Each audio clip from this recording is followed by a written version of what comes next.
Hello everybody, it's Julia here from the Highly Sensitive Tarot, and I'm back again today, finally, with another instalment of my Learn Tarot series. And I've prepped all the notes actually for the 7s, 8s, 9s and 10s, so I hope over the next couple of days that I'll actually get to finish all of the cards. And then we can start looking at some of the other aspects of reading tarot cards, like numerology, astrology, card spreads, card layouts, directions, asking good questions, all sorts of things. If there's something you'd like to see me cover or talk about, please do let me know in the comments. That would be great. I would really appreciate that. But anyway, today we're going to look at the 7s, and I will put timestamps in this video. I'm going to show you the wands, the cups, the swords and the pentacles. So we'll start with the wands here. I've got 4 cards here. So 7s in numerology would be like 5s really, I suppose. They're not the most easiest of cards. It's not the most easiest of numbers. Just like 5s, these cards are about overcoming fears and finding ways to succeed in tough situations. These cards can relate to the wisdom that's found when relating to cycles or the completion of a phase. It's kind of time to take stock and move forward. So with the 7 of Wands, this card in astrology represents Mars in Leo. So that already tells you something about these cards. Mars is obviously the planet of war, and Leo is a fiery, fixed astrology sign. So this would tell you immediately that there's trouble afoot, really, that this is not all plain sailing. So looking at these cards, for some of these cards, I'm going to read from the book by Maggie Stiefvater, from the Raven's Prophecy, because I really like how she's described some of these cards, but I won't for all of them. Some of these cards are just very self-explanatory, really. But anyway, in its higher realms, I think this card really urges you to tackle problems one at a time, to prioritize and to not give up. And we can see that in these cards here, can't we? We've got this defensive position here that we can see in the first 2 cards of actual people. In the Grim Walkins tarot at the end here, we've got a cat feeling under siege, feeling under threat, stuck up on a branch there. We've got the Rider-Waite-Smith with the man trying to deal with all of the various attacks upon his person. There's six wands here, and he's going to need to deal with those one at a time, isn't he? In the Pensive Path tarot, we see a similar thing. We see somebody in control of a situation, but somebody being kind of protective of themselves, I think, being defensive. It's sort of like, you know, to me, this image is like, stay back, you know, don't come any closer, stay back. And I think in the 7 of Wands here in the Raven's Prophecy, we've got this similar thing, this feeling of protection of your energy. The hand there is stopping the rain from putting the flames out, and it's like it's a protection, a defensive position of your energy. You know, the wands represent the fire, the energy. In its lower realms, this card could be called the under attack or under siege card, as I said. So it could mean that you could be feeling criticized or on the defensive. This doesn't necessarily mean at all that you're physically under threat. This is generally too many things happening all at once, too many obstacles, too many problems, too many challenges. all at once, you know, you could be feeling criticized or on the defensive, and there could be an uncertainty and an embarrassment about these cards, a feeling of needing to be in control, to get the upper hand, perhaps. So if I was going to ask questions of these 4 cards to prompt my self-reflection, and to prompt my ability to take a good look at myself in certain situations, it might be, how can you effectively make a stand and present your point of view? Because obviously you can make a stand quite aggressively, but that's not necessarily going to get you what you want. So how can you effectively make a stand and present your point of view? We could also ask, who or what are you feeling defensive about? Because it could be all kinds of things, couldn't it? From somebody at work criticizing your work or your standards. It could be your partner. It could be yourself. You know, this can very much be a self-sabotaging energy. And so the final question might be, are you being loyal to yourself? You know, are you protecting your own needs? Are you placing boundaries in place to protect you from other people's energy, perhaps? So there we go. That's the 7 of Wands. Okay, so here we have the 7 of Cups. And this is Venus in Scorpio. So that already tells us something about these cards, doesn't it? Venus is the planet of relationships and love and connections, and Scorpio is a water sign, which is also emotional. So that already gives us a little hint about what these cards might be about. So in their higher realms, these are really choices of the heart. You know, what do you really want? There's so many possibilities here. And, you know, the need really to narrow down those possibilities using common sense, using good thinking, to perhaps not be swayed quite so much by your emotions. I think these cards can also be cards of procrastination, of having difficulty making decisions, difficulty making choices. It's like an emotional confusion, isn't it? I suppose in its lower realms, things here might not be what they seem. You know, we've got a dragon here, we've got a snake, we've got the tower, and we've got something under the sheet there that may be good, but it may not be. You know, all that glitters is not gold. I think it's that kind of thing, isn't it? And we can see that going on here in the pensive path also. In this card, instead of lots of different objects, we've got bits of body parts. And it's almost like you could make a body, you could make a person out of all of these bits and pieces. In the Raven's Prophecy, we've got the crows with their jewels and feathers, but there's also a snake in there, I can see. In the 7 of Cups here with the Grimmalkin's Curious Cats Tarot, we can just see all the choices, can't we? All the things that the cat likes, like birds and fish. I don't know, what else is there? We've got a lotus flower, a key. I'm not quite sure what those things represent actually in that card. But we can see that this cat has choices here to make. So in its lower realms, this can be about illusions, sometimes fantasy, escapism, indecision, wanting ego gratification, instant gratification. Some of the choices may not be as good as they look. This could be about beware of making hasty decisions, but also be aware of procrastination and sabotaging your movement forward by being stuck. I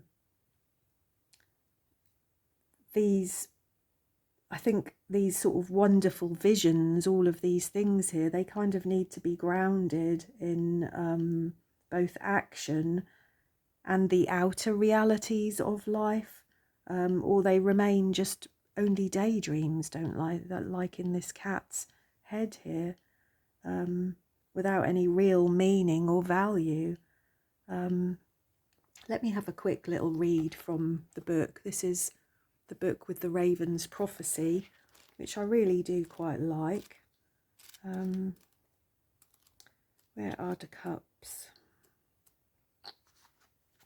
Let's just see what she says, if she says anything different to me. So the Seven of Cups shows a variety of choices, some of them immediately satisfying, some of them immediately deadly, and some of them spiritually enriching. When the Seven of Cups appears in a reading, it's a sign that you're facing a lot of choices, and many of them might not even be real. So that's much the same as what I was just saying, isn't it?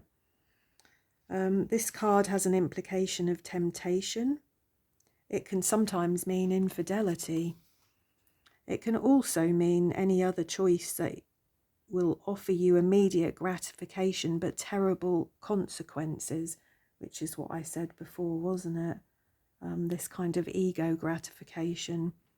So step carefully amongst all the snakes and riches that preside in the birds' beaks, because these are also choices that can bring you spiritual fulfillment and satisfying relationships. So really, this is about discernment, isn't it? This is about making good choices. So if you were going to ask any questions to use to self-reflect on these cards, it might be, what are your fantasies for the future? What are your daydreams? And perhaps list 7, as this is the 7 of Cups. Are you aware of procrastination and getting lost in daydreams? And how are you deluding yourself? Could also be another question that you could ask yourself. But anyway, there you go. That's the 7 of Cups. Okay, so the 7 of Swords. So this is the moon in Aquarius, the astrology of this card, which again would tell us the moon is not always what we think that it is it? There's an illusionary nature, a mysterious nature, an emotional nature about the moon. But Aquarius is an air sign, and quite a freedom-loving air sign, I think. So this is a strange card, isn't it? It's a strange energy, I think, the 7 of Swords. I think in its higher realms, really, this might be about mental prowess, the ability to create and strategize plans, to make new plans, to be stealthy. And I think that's about as much as I can say that's positive, really, about this card, because this is one of the few cards that really is fairly negative in its nature. You know, in its lower realms, this could be called the Thief card. We can see that here. This person here is creeping away with some of the swords. I seem to remember there was something about there being a battle, and this person is now creeping away with the swords. In the Pensive Path, we can see that here again. This person is stealthily about to creep out the window by the looks of it. We don't know what they've done. You know, they've got a dagger here. They may have killed somebody. They may have gone there to steal something. They could have gone there for all kinds of reasons. They could just be escaping. But they're about to climb very quietly out of the window. In the Raven's Prophecy, we see somebody here with their fingers crossed, which implies a deception, doesn't it? It's like, on the face of it, they might be agreeing, but they've got their fingers crossed behind their back, and they've got no intention of doing perhaps what they said they were going to do. So this could imply that somebody is stealing something from you. It could be your honor, your ideas, your time. It doesn't have to be that somebody has broken into your home and stolen something. It could just be that you're feeling that things are being stolen from you. Somebody is deceiving you or lying to you.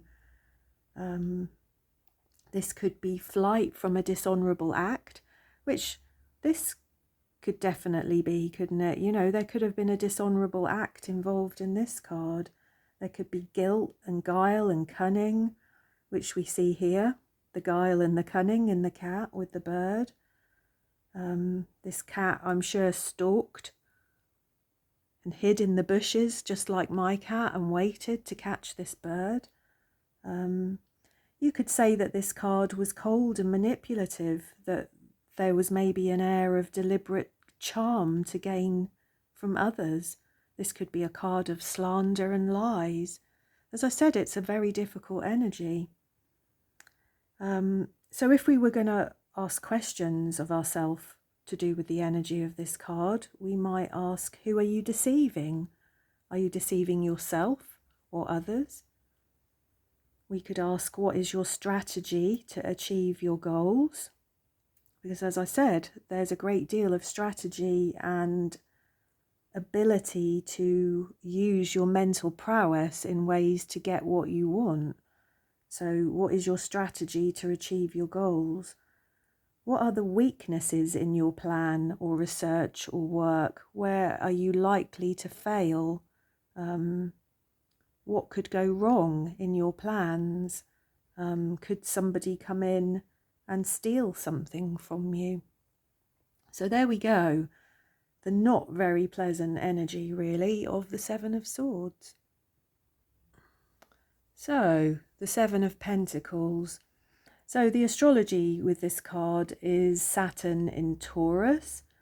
So that would lead me to believe that as it's Saturn, which is a planet that moves very slowly, that nothing happens too quickly here. And this is Taurus, so this is an earth sign, and this is a very grounded earth sign. So that tells us things about these cards. So in its higher realms, this could be a card of being patient. You can only reap what you sow. We can see that here. This man is pausing. He's obviously been working to grow things, and he has paused. He's waiting. And I think we can see that here as well. This poor man who looks really... You wouldn't want to be him, would you? He's got these awful shoes on, which I guess are to stop him from hacking his own feet to bits while he's trying to chop up and, you know, make the earth a suitable environment to plant in, I guess. But it doesn't look very nice, does it? So yeah, this is about being patient. This, you can only reap what you sow. All you can do is wait. This represents a pause during which the development of an enterprise is occurring. So this is a card of sensible choices and thoughtful decision making. It's like you can't force anything here. You can't make anything happen. Things will happen in their own good time. I think there's a feeling with this card that this cycle should affect your income for the better. This is obviously Pentacles, and you're trying to better yourself here in these cards. You know, this pause, this waiting is for something to come to you, something that you've put your effort into to manifest and to come back to you. In the Seven of Coins here, let's have a look in the book and see what she says about that. So I'm not entirely sure how... Well, I could guess at how to read that, but I'm going to read from her book. Let's have a look. So she's put as her keywords assessment, choice, risk and reward. It's decision time.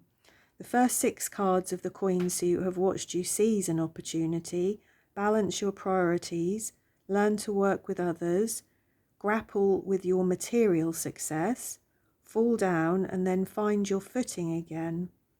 The 7 looks back at all of this and asks if it can be counted as a success or a failure. Was it really worth all of this work? Is this where you wanted to end up? Is there more than this? As you look over this thing that you have built, it's time to ask yourself hard questions. If you stay in this place, will you have what you need to continue to grow? If you choose to strive for higher ground, how much do you stand to risk? The art shows a trellis with roses trained up it.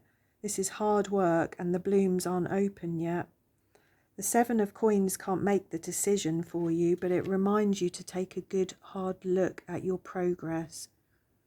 Don't be ashamed if you find that you want to risk it all to move ahead. The 5 of Coins showed you that it is possible to lose massively and still pick yourself up again. And I think that's really important, isn't it?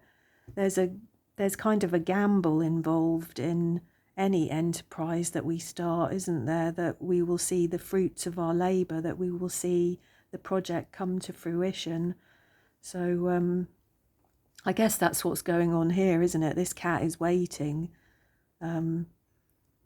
maybe waiting there to see whether his waiting and his patience will reward him with an opportunity to catch another bird. I don't know. But yeah, so this is definitely a card of waiting, a pause, making sensible choices, thoughtful decision making, really weighing up the pros and cons of a situation. I think in its lower realms, we could say that this was rushing and making compulsive decisions, a loss of money, perhaps unwise investments. But I think generally this card should affect your income for the better, actually. So if we ask questions of this card, it might be, what mistakes did you make in the past in a similar situation? And what could you do differently now? What do you fear will fail or be spoiled? How do you cope with waiting? Are you a patient person? I know I'm not. How have your efforts been worthwhile? So there you go. That's the 7s. And I hope you enjoyed that. Please do leave me some feedback. I would love to hear from any of you. I really appreciate every one of my viewers, every one of my subscribers. I'm really grateful for you all. And I'll look forward to seeing you again soon with the 8s. Thank you.